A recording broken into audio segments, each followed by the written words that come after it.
the armbar position, I've got a good position, but in terms of the alignment right now, Troy's got base, he's got good contact with the ground, he's got posture, his spine is not bent, and his structure is pretty good. Like his goal is to not be armbarred. This is pretty solid structure.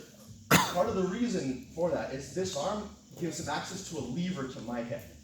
Right? So my structure, like if I wanted to generate force right now, I couldn't do it. Like my goal, like because base is not just a platform from which to generate and absorb force. It's relative to your goals. So like if my goal was to go that way, man, this is great, but that doesn't help me with my goal. I can't generate force into his elbow. So he's controlling a lever to my hip, which means he's affecting my base. So in terms of in terms of score. I can hear you whining and crying out here. And it's always the fact People are talking. Base posture and structure add up to 3. Right now, Troy has 3. Because his arm is in here and he's got a good lever access, I've got 2. I've got good posture and I've got good structure, but he's about to make my structure even worse, and I have no base right now to do anything. So this is why when you hear the phrase position before submission, I use the phrase alignment before everything. Right? Because the position doesn't, I'm in a dominant position, I have a submission on him, but really, he is about to get out. So we need to change this alignment as much as possible. So I'm not even worried about trying to armbar him right now. What I'm worried about doing is recovering my alignment. The score right now is 3-2. Before I do anything, I need to make it so that I have 3 and he has less than 3. I'm going to access the end of a lever. So I'm just going to take my free arm.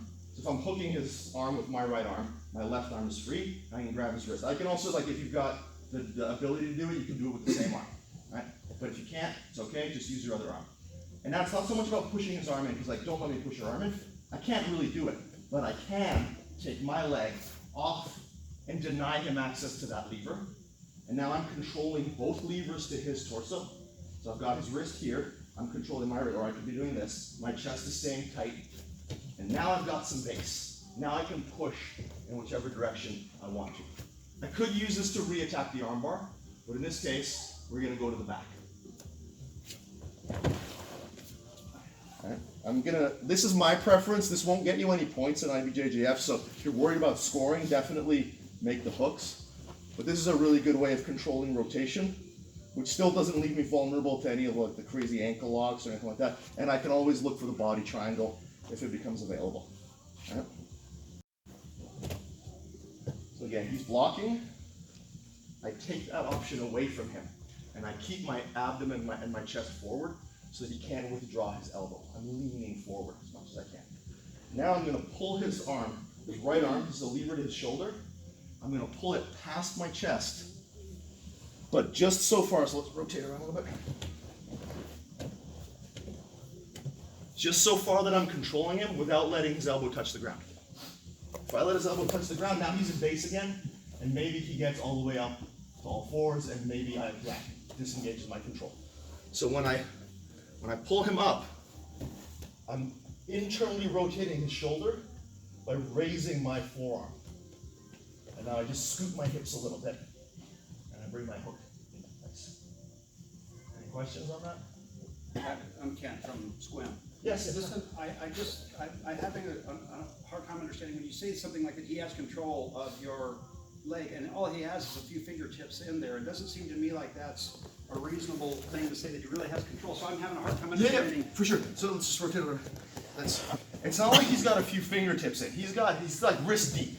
Okay. So like this is actually a very powerful control. If he was just like doing that, then yes, I would totally agree. I was like, whatever, that's nice, I'm gonna armbar you.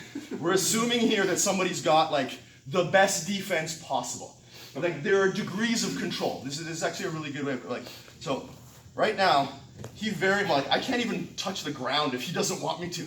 He's got a really solid lever access. If he's just got his fingers in, then I have the lever, right? So like this is the end of the lever here. If his wrist is underneath me, this is not enough of a lever access for me to like control. Like I would not be trying, and especially when we get into like disparities in size. Like I'm a fairly tall guy, so I can usually keep this foot on the ground in most circumstances here. But if you're a little bit shorter and you're somebody who's a little bit bigger than you, right? Like as soon as that happens, now this is really light, and any amount of push that he gives you. So like, you know, if you're a big dude you're not gonna have this problem. So he's taking away your options. Exactly. This is no longer viable for me to be trying to armbar him. I should say, so it's not about it's not viable. That's the wrong term. It's about percentages. The odds that I, as a smaller, weaker person, who's now just kind of tilted slightly on my butt, get this arm free and still finish the arm, slim to none, right? So all I want to do is just make sure that I control the variables. So here, the armbar, maybe I succeed 20% of the time.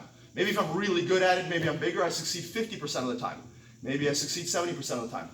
With this, I'm confident I'll succeed about 98% of the time. Does that No, it does. help put it in a different context? Yeah, sometimes I just hear the term, well, he's got control of my hip, or he's got control of my lever, and I don't know exactly what that means.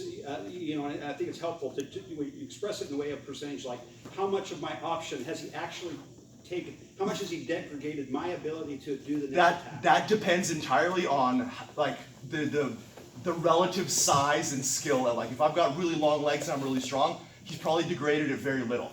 If I'm smaller and I have shorter limbs, he's degraded it a lot. So that's very much dependent on the individual. But it's an overall strategy, whether, 98% is still better than 80, and it's way better than 20. So I think regardless of where you're at on the size spectrum, it's still probably a better approach. Is that, that's actually a really good question. Thank you, that allowed me to elaborate. So just to quickly review, this arm is in really deep. We're having trouble making this happen. We control as close to the end of this is called the ulnar bone, this one at the bottom here by your pinky. We want to control as close to the end of that as possible. Take our leg out, push, and we're basically falling to our right side, pulling our partner past us, and allowing our leg to wrap around their hip, if it's possible to do so. If your leg is not long enough, that's okay. Scoot a little bit, put your heel in here, scoot a little bit, put your heel in here. Like, you don't have to do this. This is my preference. Like, I've got long legs. If you don't, this is fine too. This is great. Because I'm still holding this arm, it's very difficult for him to defend the second hook. Normally, if that arm were free and I was just, let's say, doing a Kimura control, he could totally defend this, and we'd have a very different scenario on our hands. But because he's defending here, and I've grabbed his wrist, if he wants to make that knee-elbow connection, it's way more difficult, and I can still get the back. All right? Okay, 1, 2, 3.